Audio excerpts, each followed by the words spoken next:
I was born 12/16/1925 in Haaren an der Ems in Deutschland, in Germany. I have to say I had a very nice family upbringing.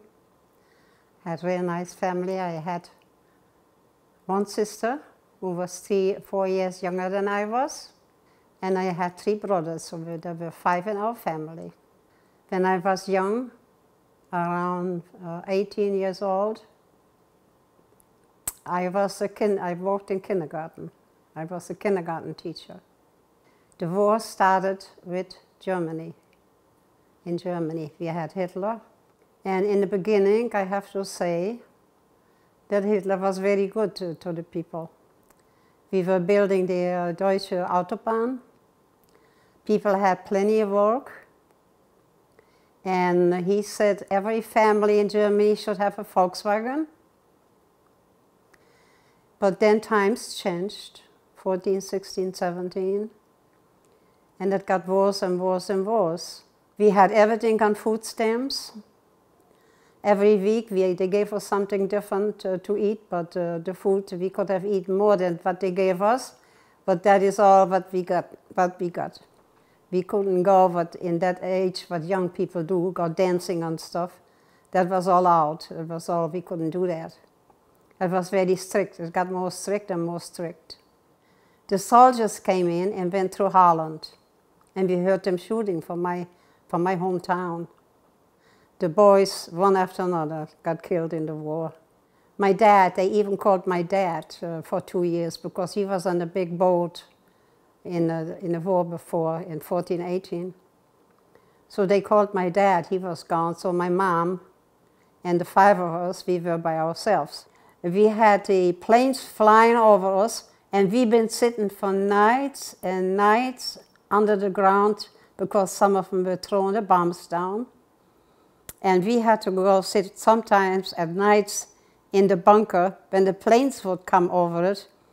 My sister and I, we had our bedrooms upstairs, and Mom would say, "Come on down, the plane's coming, we have to go in the bunker." And that been going on sometimes like 3, 4 times a night in the bunker. And then we had the siren. When the siren would go like, "Ooh, okay, out of the bed in the bunker." Then it was clear, that would go, "Ooh," then we'd go to bed.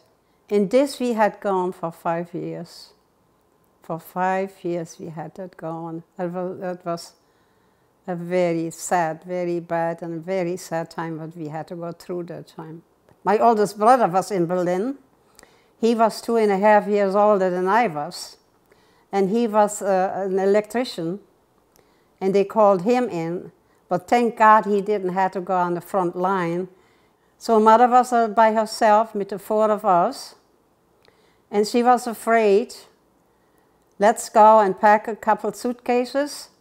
And we're going to go to Grandpa's house, which was maybe like a half an hour walk away. I had a bike that time. So we took a couple of suitcases, put some clothes in what we needed most, and my bike, and then myself and my sister and my two brothers. Here came the 2 SS soldiers. And the one came right up to me and said to me, "I want your bike." So one of the soldiers took my suitcases and threw it on the ground and slapped me in my face. Never forget it, on this side. He slapped me. And then he said, because I was hesitating, so he took the bike away from me and kept going. And we all especially my mother, I felt so, she was scared to death with us kids. So that was a very, very bad experience. And I will never forget it so long I'm going to live. My husband was born, he was Polish in Poland. And we had a war. The Germans went in 1940 into Poland and took over. And then my husband was a soldier. He had to go in the military. They called him in. And then in 40, the Germans catched him like a prisoner. And they brought him to Germany in a train. So anyway, my husband came into this big prison camp, and he been telling me the first 2 years, you won't believe it, what I've been going through and what the people went through. Got nothing to eat, he says. People died around me, one after another. Every day somebody, they gave us a loaf of bread with 10 people. Finally, they got the idea in his passport. I don't know, maybe they had never looked at it before. And they found out that he was a carpenter from hometown, from Poland. So first they gave him a little carpenter work over there to do, right there. And then they gave him 3 slices of bread extra when he was working over there, when he was working like a carpenter. Then we had all the German boys out of the factories. They pushed them to the war, and they needed people to work in the factories. So they turned to the prisoners, to the war prisoners, which came from different countries into Germany. And then right across my family house, there was this big furniture factory. And my husband, he had to go from the morning to the night. In the morning, the SS picked him up to a camp right outside the town. They had to walk maybe in half an hour, and then they got closed. So anyway, from my hometown, I could see that factory. It was right there, and we had a big vegetable garden around the house with all kinds of vegetables and fruit trees. And my mom would send me and say, go in the garden and get me some parsley for soup. Okay. So I got there, whatever she needed, I get it. And then I looked right in that furniture factory on the 2nd floor, but turned to my garden. And my husband walked right there on the 2nd floor, and he had his workbench right by the window. And every time I went out there and picked out something from the garden, he was standing right there. And he always looked. He was looked. He was always looking at me when I was doing something and was getting something out of the garden there. Well, one time we had something broken in the house. A window broke upstairs, and my husband's boss sent him for fix that window. We could not talk because I didn't know any Polish and he didn't know any German. So all we could do is look at each other. That was it. And my mother says, after he had that window done, well, we all knew everybody was hungry. She said, make him a sandwich. He's probably hungry, the poor man. Yeah. So I did. I made him. You know, he just looked at me. He was very, happy that he ate the sandwich right away, like he didn't have nothing to eat for 2 days. Well, then came Christmas time. I never forget that one. He opened the window upstairs, and he kind of waved me to come closer to the window downstairs, down by the window. So I went over there. I thought, what in the world going on? What does he want? So he had made me a sewing basket, and he left a rope down. He had a rope. He had a sewing basket on the rope and left that down real slowly. And I picked it up, of course. He closed the window, and I took it home. Then I figured, oh my goodness, what can I do for that man? I took a little box for my mom there, something, I don't remember, a little box, and put some bread in there, and a piece of ham, and a piece of butter, and a piece of cake. And I figured, I'm going to watch when he comes out and can give him that package. And that's what I did. I went out there, and luckily I had luck. He came out, I walked over, of course couldn't say nothing, he couldn't understand me anyway, and I just handed him this package. And he shook his head, he wouldn't take it. And I thought, he really did hurt my feelings then, he did. I thought, no, why? I just want to be nice to this man and give him something. I know he's hungry. And I thought, why didn't he take that and have something to eat? Well, in 45, later, when the war was over, he explained it to me.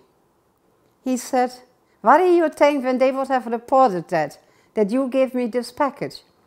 They would have taken me right away out of there, gotten now back in the camp, and the worst camp they had, and gotten now, what would they have done with you? Because he knew a couple of instances when somebody was a little bit too friendly, what was going on with them guys in the war, that they had shaved the girls the hair off and put them on a wagon and take them to the whole town. So then, of course, I knew, then I did understand, I mean, what was this all about, that he wouldn't take that package.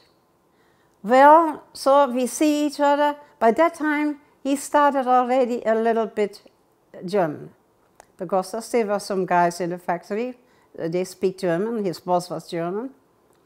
And so he learned a couple of things to pick up that he could say a little bit something. But we never could really, we were always afraid, even outside sometime when we, and I never in a million years figured that I would end up sometime his wife and being in America, never. No, he always made, I should maybe mention that, later on he always, after we were married, he always said, well, Hitler paid me, at least I got a German wife. Yeah, I never forget that when he said that. 45, the war is over. Oh my goodness. And my husband got free. And in 45, by that time he already knew a little bit more German. Looked very handsome, had a new uniform, new cap. And then he'd been asking me for a date. Oh Lordy, I figured, what are you gonna get in now? And one time, one of my girlfriends and I, we go for a walk. And my husband got one of them real heavy motorcycles from America. And we heard a motorcyclist coming. And we kind of look. Uh-oh, my girlfriend says, here comes Vic. I always called him Vic. Victor was his name, but I call him Vic. She said, here comes Vic. Oh my goodness. Stopped right by us with a motorcycle. And he said to me, want to go with me for a ride on a motorcycle? Of course I was ready for going on a motorcycle. Okay, on a motorcycle, we take off. Oh, heaven forbid when I got home then. My mother, I figured she gonna kill me. How can you do that? You going out with a Polish man on a motorcycle. Everybody was mad, the Germans were mad, they had lost the war. They were taken over. My oldest brother came back. He said, you are not my sister anymore. That time it was right after the war, and I was one of the first ones who been going out with a different nationality, war prisoners before. So that was against me. My mother got so upset, I figured she's gonna get a heart attack. Then I'm gonna have that on my conscience. She said, he is gonna take you back to Poland. And we're never gonna see you again. Girl, daughter, what are you doing? Why does it have to be him? Well, Mother, by that time I already probably didn't know. I kind of did like him, and he liked me. I had an aunt, which was my sister's, my mother's sister, who lost her 3 sons in the war. They sent me over there to get him out of my mind. I, of course, by that time, I did everything what you are supposed to do, to listen to your parents. So I went. One time we've been outside there, and I heard a motorcycle. Oh my goodness. Here comes my husband on a motorcycle. How did he find out where I was? Well, my youngest brother was playing outside. And he went to my little youngest brother outside and asked, where is your sister? Oh, she went over there and over there to Aunt Mary's house. So he found out where I was, and then he came over there. My aunt had to report it because When she would not have reported that he would come see me, she would have been in trouble. They came back and bring me back home because it didn't work. And I told Vic about it when he came back that night, I do remember. We went to a movie, I think. And he said, you know something, when it's okay with you, we're going to get married. By that time, I was 20. I said, well, okay, he was 7 years older than I was. I was 20 and Vic was 27. So we got the, first he said, okay, I know this family, they have an empty room. This lady's husband didn't come back from the war yet. I'm going to ask her for that room if you can rent it and live over there with her until we got the papers ready and get married. Now, I had to go home and pack my stuff. And my dad would come up on the steps, I heard him coming up. He opened the door and see me packing. And he looked at me and he said, didn't say much. The only thing, and I will never forget that, what he said, is this really what you want, daughter? I said, yes, Dad. Yes, Dad. I think so. Yes. And he went back down, didn't say anything more. And I could just tell her he was hurt. So Vic told me, we went to the, they brought me over to this room over there by that lady, and then we got our papers ready, and we got married in 46. Nobody came to my wedding, there was nobody there. I had all Polish friends and they were super good to me. My mother said to me, when you marry this man, you will have no help from home whatsoever. And Vic said, we don't ask you for nothing. So long she is going to be with me, she will have something to eat. I had a man, from the day I married that man, he never changed. And never talked bad about my family. Never. When I said something, he said, well, okay, just forget that. You just get over it, just forget it. They were your parents, he said, just forget it. That's what I had. Then that would have been me.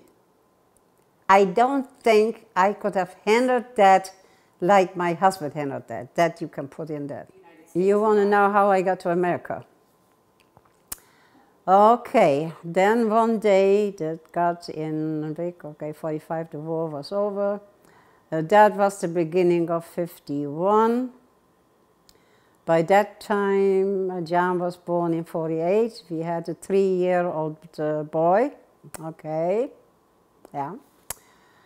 So Vic get a letter from America from a friend of his who was gone to America a year before, and by that time you had to have a sponsor to come in to a difference.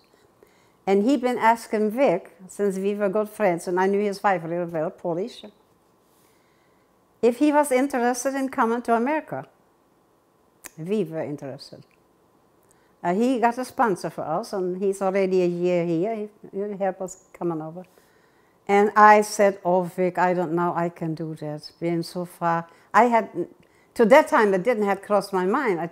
I figured we're going to stay in Germany. He get a job in Germany, and we had an apartment, and he's, you know.